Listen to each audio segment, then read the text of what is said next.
Greetings. This is a CyberEye broadcast updating you on the latest and greatest developments in the world of science and technology.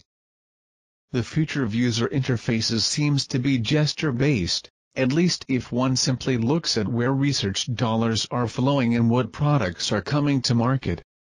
Jinha Lee at the Tangible Media Group at the MIT Media Lab sees a different future, one that dispenses with gravity to create a much more tangible, yet futuristic UI that lets users move and interact with floating, gravity-defying objects in 3D space. Lee's prototype, ZeroN, is a small metal orb floating in free space that users can manipulate by moving around and placing in mid-air. Suspended by a highly tuned electromagnetic field, the orb really does seem to levitate, and the degree to which the system keeps the ball stable even as it is moved around on all three axes is quite impressive.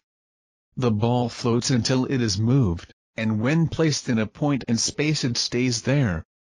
And with an added layer of software surrounding it, the orb becomes a tool for all sorts of applications.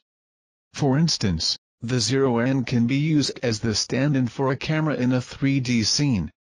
The ZeroN can also remember how it has been moved in the past, retracing a path that it was previously moved along. The ZeroN does not have to be moved by a human hand, but can also be moved around the space by the computer.